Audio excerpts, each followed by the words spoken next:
This is the Women Your Mother Warned You About podcast, sponsored by Sales Gravy. I'm Gina Tremarco, Master Sales Trainer and Director of Coaching Programs at Sales Gravy. Before we get started with this week's episode, I want you to go and check out Sales Gravy University. Sales Gravy University is the place where sales professionals and sales leaders from across the globe go to learn and upscale. And right now, if you're a brand new user and you've never used Sales Gravy University before, you can get your first course for free by using coupon code FREECOURSE when you go to learn.salesgravy.com. That's coupon code FREECOURSE when you go to learn.salesgravy.com. And hey, I've got several courses there that you can check out. So I hope to see you there. But let's go ahead and get started with this week's episode.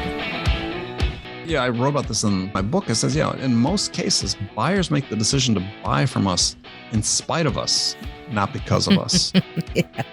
And it should be our goal in life to change that so that you are the reason that buyers make the decision to buy from you. And you look at almost every product category. It could be true in sales training as well, because we know there are hundreds of companies, if not thousands out there that sell similar products, is that, in the mind of the buyer, they all pretty much look alike. Right? And they all offer the same things. Well, if they're all alike, what's the tiebreaker? It's you, Gina. It's you, Susanna. You're the difference. And we just have to be intentional about putting ourselves in that position where we are the difference.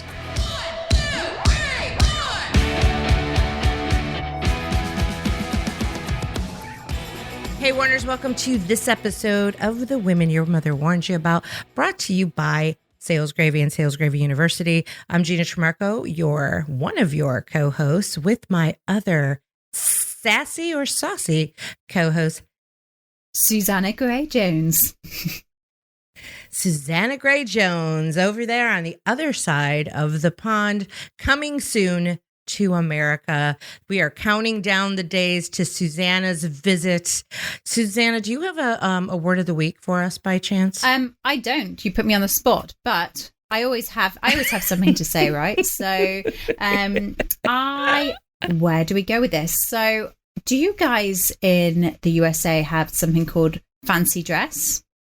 Fancy dress? No. So, for those listeners who don't know, Gina is getting married and she is having a bachelorette. Congratulations. Yeah, it's great news. And she's having what the Americans know as a bachelorette party, was what the English know as a hen party. Yeah. Right. I was looking up online to see whether there is fancy dress at bachelorette parties. And actually, Americans don't use the term fancy dress. Now, in the UK, we use fancy dress as what people do at Halloween or what people do when they want to dress up as a theme. Okay. So I was looking that up and there it was. No such thing in the USA. So in the UK, fancy dress. So on that note, before we digress and before we get on to serious business, do you do fancy dress for bachelorette parties in the USA? No, but that doesn't mean we can't. I've seen people do fancy dress for birthday parties. I saw a woman in her 60s doing a 60s theme birthday party. So there's no reason why we can't fancy dress. Now, no pressure. I have to think about what that theme would be. Awesome. I'm glad we started that. Okay. Well, you're going to be here for one of those hen parties, so maybe you can come up with a theme. Yes, and I can't get COVID. I'm actually isolating at the moment so that I don't get COVID and get to fly because the cases are very high here at the moment. So everything crossed. Well, don't even say it. So enough about us. There's a male voice here with us. We are so honored and privileged to have one of the ultimate sales guys out there, Andy Paul, who I follow on LinkedIn, and I'm like, I want one of the books that people are talking about. I see your LinkedIn social media marketing going on. I'm like, I need to know Andy Paul, and here he is. Yay. Andy, welcome to our show. Thank you for having me. It's A quick background for those listening, and then I hate reading people's bios, and I know I hate reading my bio, but I'm just going to give quick background on Andy before we jump in, because I know Susanna is chomping at the bit, which is probably an American phrase, to ask Andy lots of questions before I get a chance to. But Andy's hit Accelerate Your Sales podcast was acquired by Revenue.io in 2020, since he renamed it Sales Enablement with Andy Paul. So he's not new He's not new to this podcast thing. He might actually teach us a couple things today. His show continues to inspire thousands of sales professionals each week. He's also written 2 award-winning sales books, Zero Time Selling and Amp Up Your Sales. He's ranked number 8 on LinkedIn's list of top 50 global sales experts, and he's consulted with some of the biggest businesses in the world, including Square, Philips, Grubhub, and more, making him one of the leading voices in the sales industry today. We're so excited to have him. What a privilege. Yes. Susanna, go ahead, take it from me. Before I interrupt, let's let her interrupt. Well, first of all, it is a massive privilege to have you here. And thank you. We have done a bit of stalking, as you can just see from Gina's research. But there was one particular quote that stuck with me that I heard you say, and you meant it as a sort of jokey comment, but it's I'd like you to expand on it because Sure. I think it answers a lot of problems that a lot of companies have out there. And it was something that you said about bad salesmanship is often down to bad parenting. And I know you meant it as a joke. But the reason I want to know... But did he? No, wait. That's the question. Well, there's a reason that I want to know this because for the biggest problems that I personally am solving on a day-to-day are getting a good sales training team, so getting a good sales training company, and finding good salespeople. And part of that is recognizing people's attributes. Sometimes people give their best sales pitch at an interview. So I'm really keen to know what your perception is of finding and how to find those good salespeople out there, those top performers. It's a real hit and miss proposition, isn't it? I mean, I think that so much of success in sales boils down to finding the right fit as an individual, right? As me as a seller, so often as individually is I could do great in one place and not great in another place, another company, because it's not the right fit. And so I think for hiring managers is as much as anything, you're looking for that right fit, right? And it's easy to get seduced by people that claim they have a track record doing X, Y, Z and so on. And sure, you want to make sure they have certain skills. You want to test for that. You want to do some assessing. But at the end of the day, are they the right fit for culture that you've built? And are they something that can succeed within that culture? And I think that's really a lot of it. I mean, back to your quote of my quote. I was being semi-facetious on that, but not entirely, because as you know, from a new book, Sell Without Selling Out, talking about the real human-oriented approach to sales in a more modern sense than what we've talked about in the past, is that this ability just to have normal conversations with other human beings is an important skill. And I don't call it a lost art, but it's maybe a little bit of one, and in danger of becoming one, because we do so much messaging, and asynchronous messaging in the way we communicate, and we don't actually talk to people. And then when we have to, we're not very good at it. And so in my case, I was raised by parents who, used to dress us up and put us out in their parties and talk to their friends, right? And I used to think that was just, they're just showing us off, right? Because they're proud of their kids, let's show them off. But I think what they're actually doing, on one hand, was a little bit of showing off, but the other was teaching us to have conversations with people where there's a mismatch in status. Kids talking to adults and learning how to ask questions and be interested in other people, which I remember having this lesson being imparted to me by my parents, is that, when you're talking to an adult, ask a question, right? Ask something that might be an interest to them. Yeah. And I think it's just good basic training as you socialize young people, is to put them in those situations where they need to have those conversations, because in life, especially in sales, that's a lot of what you do. As a salesperson, you're asking for a C-level executive or some person, like I said, or this built-in status, inherent status mismatch, and you want them to find you interesting enough to invest some of their time and attention in you. I love that phrase, a mismatch in status. Yes. Right? Because that really is what it's all about. When I used to own an improv theater and did a lot of improv training for performers, we worked a lot with status, right? And I've been playing with this idea of how to bring it into the sales world as a training opportunity, because we would literally train people how to talk to different status.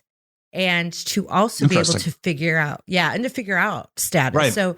So we would give, your partner would have a different status. You both would have different status. And then you would have to, I would know your status and you would know my status. And so everything I did in an improvised scene with you would be to treating you as a certain status and vice versa. And the comedy that would come from that. Right. Of us trying to feel each other out through the process of like, ooh, and at the same time, you're like, what is my status the way he's talking to me? Right. So I find that really interesting. And then when you talk about the kids piece of it, this is what like really hit me as as you guys were talking about it. My dad made me work in a flea market as a kid. At age 10. And I remember being confronted by, and my dad was a locksmith. My dad was all kinds of things, but that's another story. He taught us how to make keys, right? So people would come up and need a key made, and my dad would actually be playing poker in a back room. That's another story. And I would be manning the table making keys, and you would see these adults look at me like, where's the key man? Right.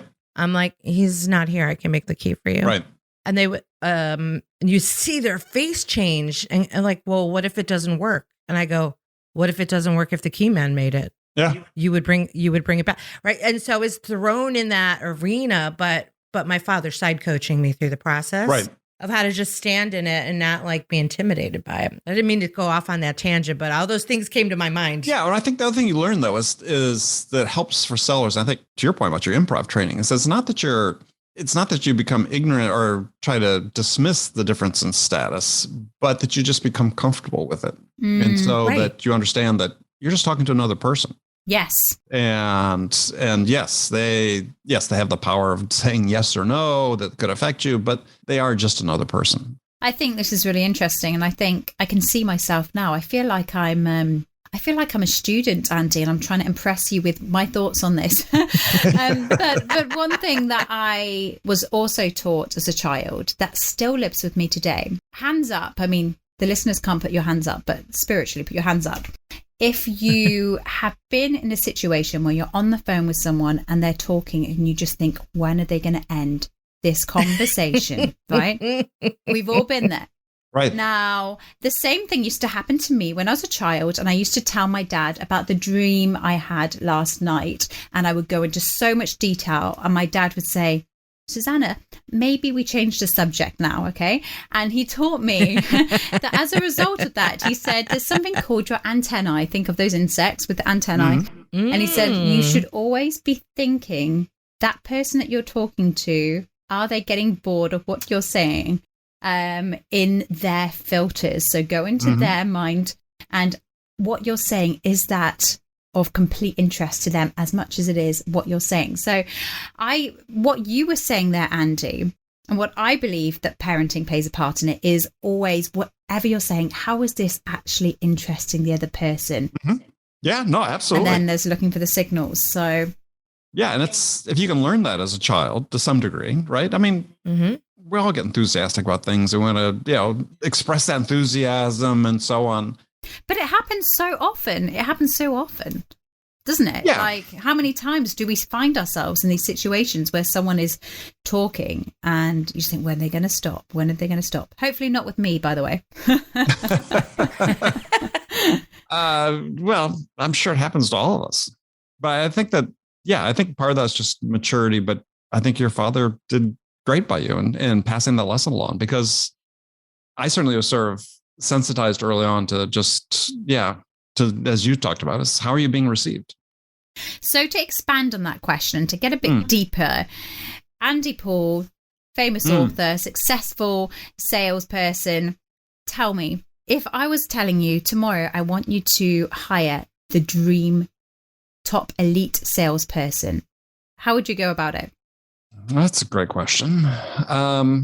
I'm just trying to steal info now. What I would do actually is, I'd go talk to some customers and say, you are going to make a decision or have made a decision on this type of product or service that we're going to sell, what do you need from a seller to help you go through your process? What are the attributes that are useful to you? Mm-hmm. And use that as a starting point, because oftentimes no one ever asks the buyer, right? It's like, oh, we want to hire a hunter, we want to hire a closer, we want to hire a blah, blah, blah. And it's like, well, how does that help your buyer? I mean, does being a hunter help your buyer? Being a closer help your buyer? How about a curious, open-minded problem solver? Oh, that would help. And so I would start by understanding the experience our customers have had purchasing a product and what they found with things, the attributes would help them. Yeah. Use that as a starting point. Yeah. For me, I don't have a type. I've hired people from all across the spectrum. One of the most successful people worked for me at one company was pathologically shy. Okay. Figure that for a salesperson. I mean, literally, I sat in the lunchroom across from him for 4 years.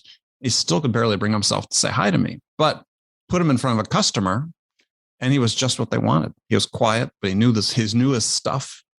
He understood what their needs were, soft-spoken, but was able to influence the choices that they made because he had this incredible credibility. And at some point, someone saw something in him at interview, despite the fact that he was shy. I brought him into at this company. I brought him into the sales team from engineering. And what did you see in him? Just from talking to him, I thought, he really knows his stuff. And what we're trying to do is in this particular company, that actually I was a fractional VP for them, is that they did a really good job creating inbound lead flow. But the people I had talking to the leads weren't very, very good. They weren't very knowledgeable about the product and service. And it's kind of a technical product. And so, I thought we need to get somebody more technical. And so I had met this gentleman. I knew he was, not conventionally shy. No one else would probably have interviewed him if he'd applied for a sales job somewhere. But he just knew his stuff. And he was really hesitant. He said, I can't do that. I can't convince people to buy something they don't need. I said, well, that's great, because that's not what we're doing. What we're doing is we're helping people solve problems. And don't you do that as an engineer? You solve problems. Yeah. Oh, yeah. I can do that. Okay, great. Let's come try it out. I love that. And he was fantastic. It's just, everybody's just, for me, I'm looking for people that are curious. I said the curious, open-minded problem solvers. That's what I want. That's if you sum it up for me, that's what I want. I think that goes hand in hand with your book, with your new book, because you talk about human-centered selling. So when we're talking about human-centered, I'm huge on this because obviously, because of my improv background, everything that we do in improv is about humanizing and creating a relationship with the audience. Well, and also it's about being in the moment, right? Right. And this is the thing that's to me is just so important about this human-centered selling, is that I'm not being driven by a script. I'm not listening to you to respond. I'm listening to you to understand, right? I'm going to be reacting to you in the things you say, as opposed to just having my scripted responses. I think improv training for salespeople is a fantastic idea. Yeah, thank you. It's doing me well. Yeah. It's definitely doing me well as my niche. And when you take that and then you combine it with frameworks and structure, that's where the win is, right? Because we need some framework. We need, I'm huge when it comes to discovery on using improv as a way to flow through a discovery without following it question by question in any kind of linear order, right? So it's going in the moment, like you said, so that it feels fluid. I'm curious as to any other thoughts you might have on what else salespeople can do to keep their selling non-salesy and human-centered. What would be some of those tips? Well, the first thing is, I said, just to make it about the buyer. So how do you do that? And it starts with just a mindset shift. So often sellers are socialized, if not trained, to believe their job is to go persuade somebody to buy their product. Well, when you do that, this whole idea of sort of understanding the buyer and their requirements and their needs sort of goes out the window, because you don't really care about that. You're just trying to persuade them to buy your product regardless. And so the mindset shift is you have to think, okay, my job is not to persuade somebody to buy my product. My job is to listen to them, understand what are the most important things to them, to the buyer, relative to maybe the challenges they face and the outcomes they want to achieve based on addressing those challenges. And then my job is to help them get that. So you think about, oh, that's my perspective. That's what I'm doing. Well, that's real different than going out and trying to persuade somebody. It's like, I'm here to help you. I can only help you if I really understand the things that are most important to you. And I can only do that if I earn the trust of you to be able to ask these questions, to be able to stick my nose into your business sufficiently so you'll open up to me. Definitely. I love the way you said that, but I think it's moving away, isn't it? It's moving away from, I am trying to sell to you, but I'm actually going to try and get inside your problems, inside your mind, especially in the UK. And I think everywhere, as Gina said in our previous podcasts, people don't like the feeling of being sold to. The minute I get onto a discovery call, I always try and disrupt the fact that I'm trying to sell to you. And in some cases, they are so defensive about being sold to that you have to almost say, I'm not here to sell to you. I'm here to find out whether we could be a good fit for you. And it might be that we're not, and that's okay. And people look so relieved. Well, I mean, the fact is you can't hide from the fact you're in sales. We're in sales, right? And I use the term in my book as you're trying to become a giver with an agenda. Right? It's okay to be transparent with the buyer that you're here to help them solve a problem. You're going to sell them something and help them solve a problem. But you're not going to succeed unless they succeed. So, Zig Ziglar, I think it was said, you'll get everything you want out of life if you help enough other people get everything they want in life. And it's okay to be transparent about that. I had a call scheduled this week with a prospect that I'm still in the cycle with. He's not the ultimate decision maker. I knew the process would be longer. And this week's call was to see where we were in the process of trying to get all the stakeholders involved. And I always do a confirmation. And he's actually in Denmark. And I emailed him and said, hey, see you tomorrow at 3, right? Like I confirmed the appointment. And his response was, I still have no answers.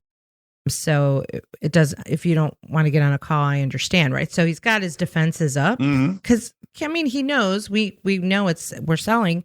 And I said, that's cool. Let's talk let's just catch up. Sure.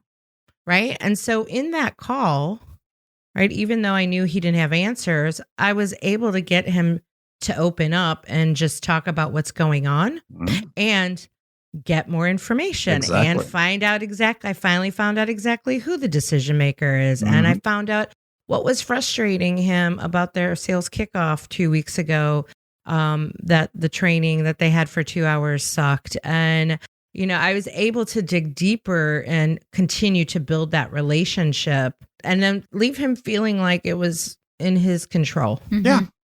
Yeah. And also what you did, I think it was really important there was that so often we train sellers that, okay, here's this box in this process. That's discovery. And your questions all fit in that box. And then once you're done, you move on. Instead, it's like, no, as you did, you keep asking questions, Right. Because you're always going to learn more about what's real, as you said, what's really important to them or who the real decision makers are that this thing is most important to. And again, going back to what you said, you've said it a couple times, and I want to reinforce it because I agree with you. It's the curiosity factor. I think this is where the true win is, when you're truly curious, and that goes hand in hand with what Susanna was saying, is saying things that are being of interest, not just interesting to you, but what's interesting to them on top of curious. Like, I want to know more about your business. I really want to know more about you. I spend more time learning about you before I even get to the business. Yeah. There's a great quote in my book from Clayton Christensen, who had written a book called The Innovator's Dilemma, a famous business writer, and fortunately passed away a couple of years ago. But he said, questions are places in the mind where answers go. You don't ask the questions. There's no place for the answers to go. Oh, I love that. I must say that is awesome. And I am definitely going to be ordering your books, by the way. Oh, thank you. It's available in the UK. If I'd have had time to order it 2 days ago when we got this booked in, I would have. But it's interesting because Gina's talking very much about our process that we do at Sales Gravy, which is selling, training, and coaching. Right. And I'm finding it fascinating because I'm relatively new to selling training because I've always worked in recruitment where you've been selling people, if you like. But when you're selling training, I find it fascinating how some people and companies, big companies, are like, yeah, that's great. No, we'll take you. Send us the invoice. And you're thinking, you need to be asking me more questions, because finding the right company to do your sales training for your staff is a crucial decision, right? And you can't shortcut that process. It is, but you're running up into what I think is one of the real problems, which is that it's just for at leadership levels, they don't generally take sales seriously enough. And so this training is a box to be checked, right? We've got an obligation. We're going to do it. And you get that sort of, yeah type attitude, where actually should be a lot more thought put into, what are we training people? How are we training people to do it? This whole idea I talked about before is, have you ever asked your customers what their experience is working with your sellers? There's actually organizations out there that can help you with this, that do this types of survey work, in-depth interviews with customers. I mean, there's a company in Austria called Alinea Partners, and they do secret shopping, a B2B buying software. And they have 160 different touch points that they measure during a process from the buyer's perspective. So they give you this idea is like, what's it like to experience you as a seller? Yeah. And we're so cloistered about this in general in sales. What's really the perspective we need to bring to it is, if we really want to be human centric, let's find out how we affect the humans we sell to. Exposing the blind spot, right? It's it gets out of our comfort zone, because we're gonna have to admit that, again, as a point I make in the book, is when you look at the data, and I just saw a new study, or it was written about in a new book I just read, quoting a study of 5,500 B2B buying organization, entities that bought stuff, on the selling side. And, their average win rate across all multiple industry types was 17%. When you think about that, it's okay. You're closing such a small percentage of your most qualified opportunities, because it's based on opportunities in your pipeline that you said you're going to close. You close 17%.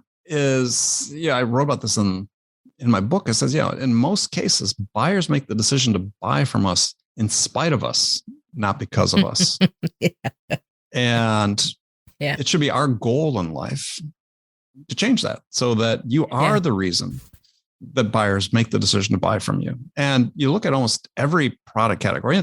It could be true in sales training as well, because we know there are hundreds of companies, if not thousands, out there that sell similar products. Is that, in the mind of the buyer, they all pretty much look alike, right? And basically all offer the same things.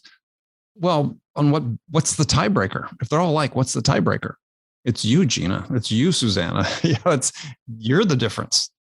And we just have to be intentional about putting ourselves in that position where we are the difference. You've given me lots of ideas here, because I think if I go back into my sales director role, those are the two most important things, right? So it's getting the right salespeople, the right sales staff, and getting the right sales training, and then hopefully the right sales training for your management as well. And that's something that I've never thought of, is we always go, what attributes do we want in our organization? Great, we want that. But what do our customers want? What can they see? Because those are the people funding our business. Those are the people. And I haven't thought about it like that before. And I think it's completely right, especially with the recruitment piece as well.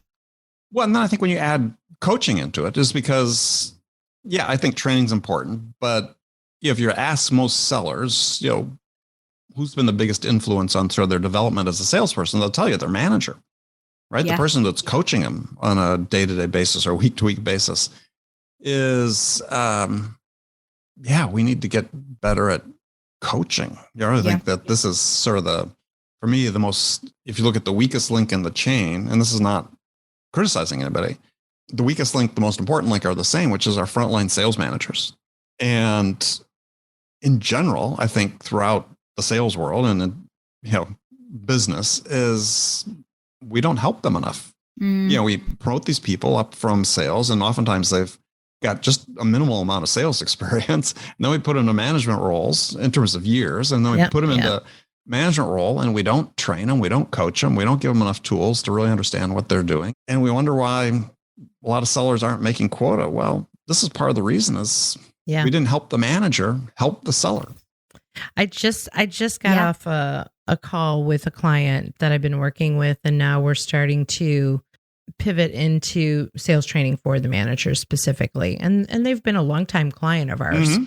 That's exactly what the client said. He said, we spend so much money on everybody else except for the managers. Right.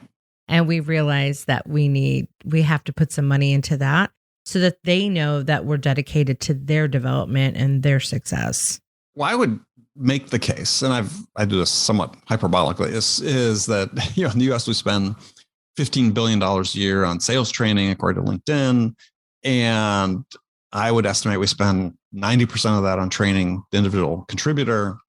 I'd say, well, what if we flip those ratios and spent 90% on management and our frontline managers and 10% on sellers? What would happen to sales results? And I argue that they would be no worse and probably better because I would agree. Yeah. And it's just, again, that gets back to the point before. It's just, sales training, let's check the box. Let's do that. We did that, right? As opposed to saying, who's really has the big influence on our performance and how do we help make sure they're the best they can be? Yeah. In your book, it says, ask 6 types of questions that unearth buyers' deepest challenges. Yeah. Can you give us one of those questions, just a sneak peek to what everybody's appetite to go buy the book? Sure. Well, my one type is I call it insight questions. And these are great discovery triggers and conversation triggers, which is you're asking the buyer something about their business that they probably should know the answer to, but likely don't. And the source of these questions, you could just deliver a prepackaged commercial insight to a buyer, but when you ask it as a question, it's, they stop and think. And the source of these questions comes from your experience with your existing customers, right?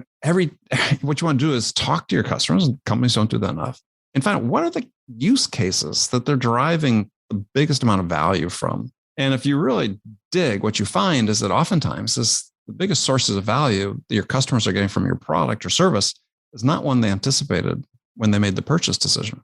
And you want to collect these, and you want to arm your salespeople with these.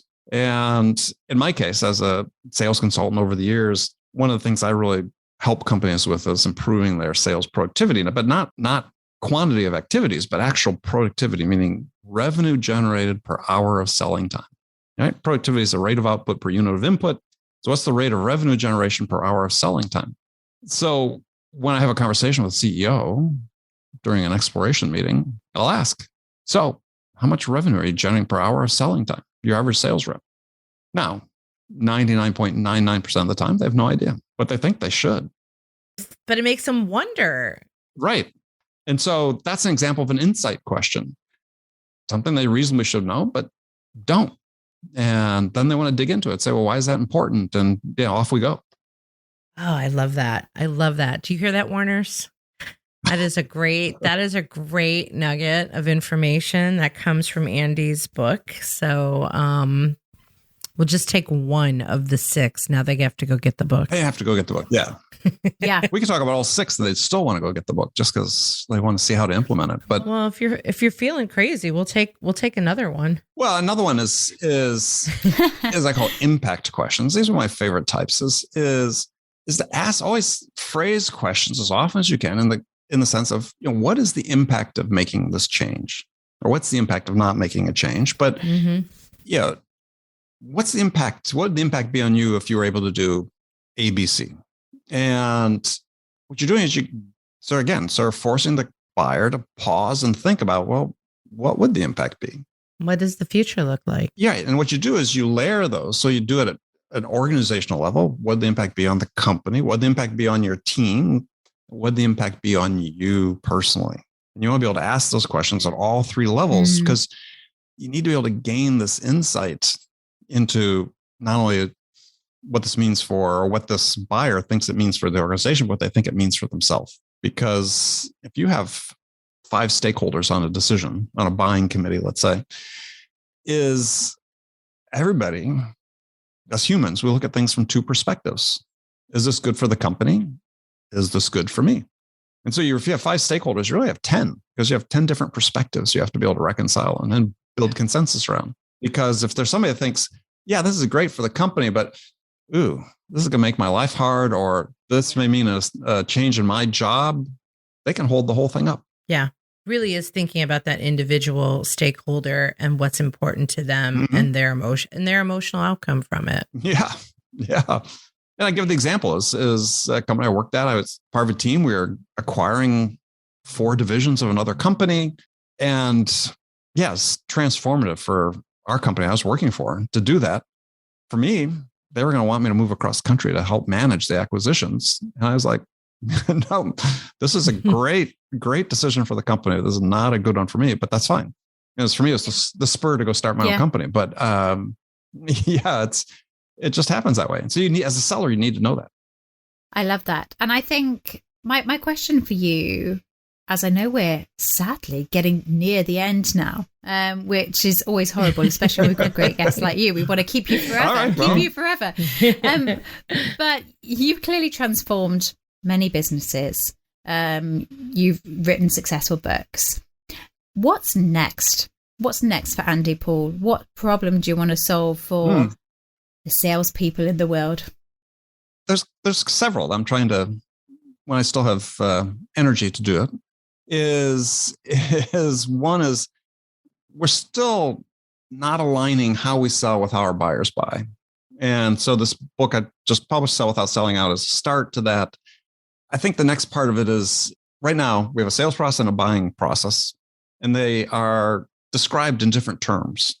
And the fact is that we should have one common set of terminology that both buyers and sellers use to talk about where the buyer sits in their journey. I believe that until we sort of have that alignment, we're still going to have these sort of underlying performance issues that come up because, again, it's all going to be about us and what we need as sellers as opposed to how are we helping the buyers. So that's one. And then the other one is, we're doing work and partnering with some people to really try to change this definition of what productivity means in sales. Because, and I described my definition of it earlier, is because too often now it's just about activity, right? Oh, I was really productive today. I made 50 calls. And my response would be, well, sure, but how many of those actually led to something that's going to result in an order? Only those things are really productive. The rest of them were just activity. And so we have to change mindsets around leadership, in the leadership, to say, are we really measuring the right things? Which I contend we're not. And interesting. For instance, is quota still relevant? I suspect not. When so few people meet it, is it relevant anymore? If you only have 40% of sellers roughly hitting their quota, does it still have any value? And so I think we need to change that as well, which is for the benefit not only of organizations, but for sellers too. Absolutely. And I started off as a sales manager thinking numbers.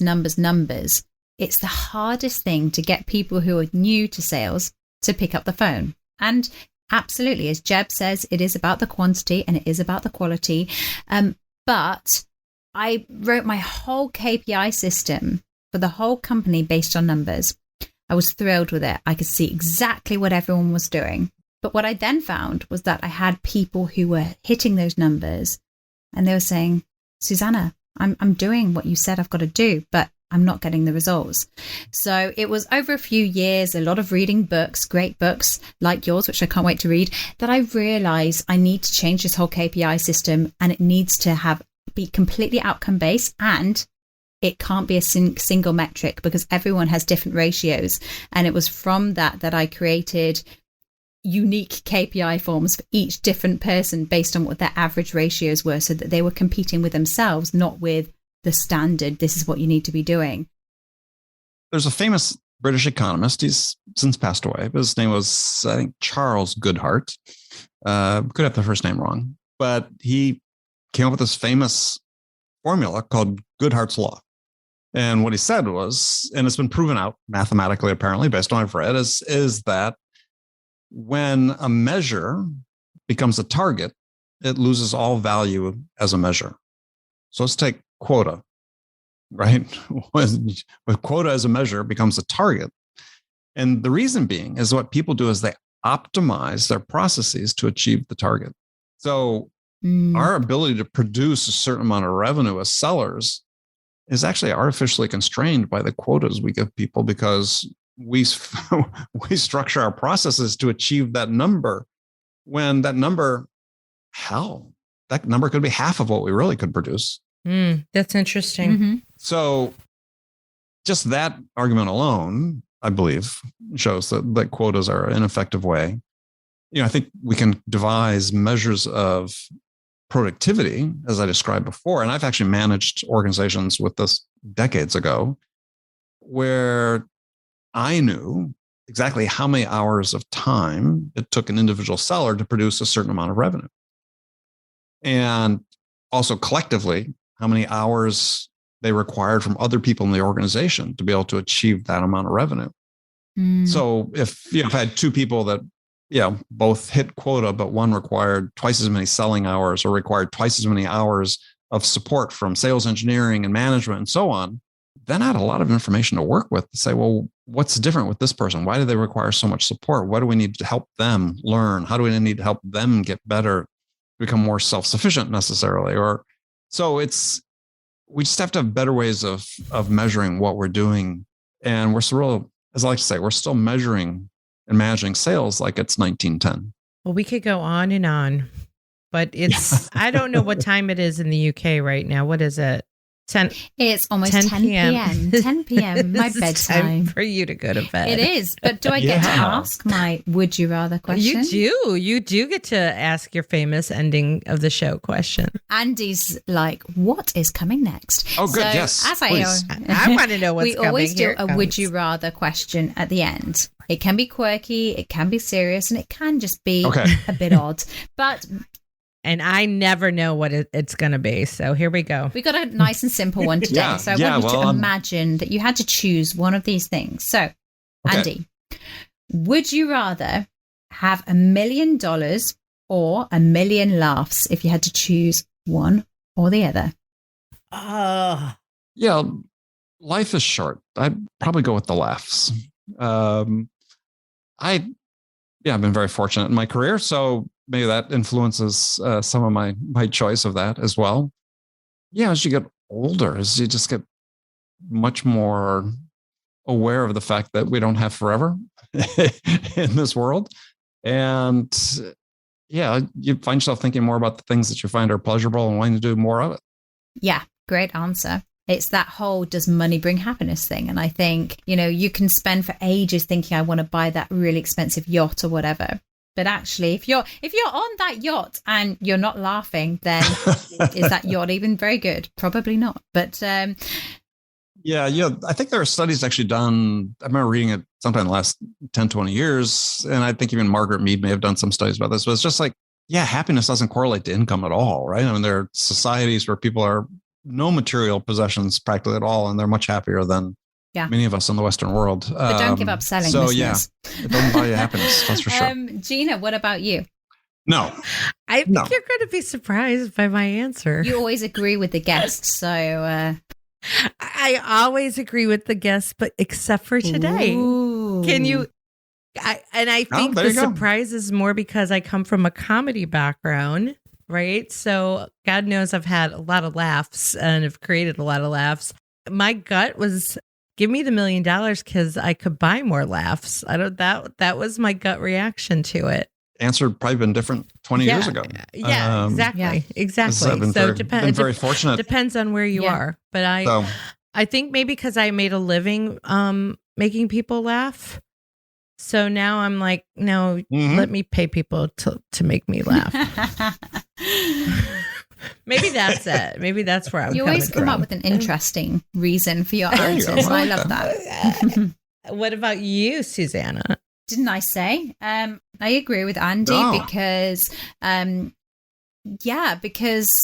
everything is easy when you're laughing, and even the horrible things that happen in life, like pain or anxiety, can be cured by laughter, but you can't use money to cure those things. So there we are. That's my answer. I love it. And again, I guess because I'm like in constant laughter and I have gone through so many horrible things in life, as many people may have, that what got me through everything and got me to success was laughter. Yeah. Yeah. So there you have it. Yeah. What a lovely note to end on. Yes. Yeah. Thank you so much, Andy, for being on this episode of The Women Your Mother Warned You About. Well, thank you for having me. It's been a lot of fun. Good. I'm happy it was fun for you. If people want to connect with you, learn more about you, get your book, hire you, all those things, what are the best? All those things. All those things. What are the best ways for them to reach out to you? So LinkedIn, find me on LinkedIn, connect with me, message me on LinkedIn. You can do it the old fashioned way. Email andy@andypaul.com.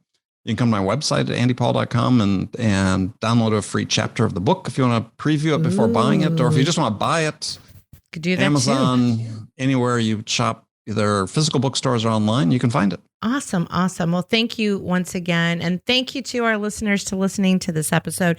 And of course, thanks to Jeb Blunt and Sales Gravy. Hey, if you want to up-level your game, go check out salesgravy.university, where you can get courses from recruiting. I think Susanna's got a course coming up, to some of the stuff I do, like selling with stories and creative selling. So go check that out.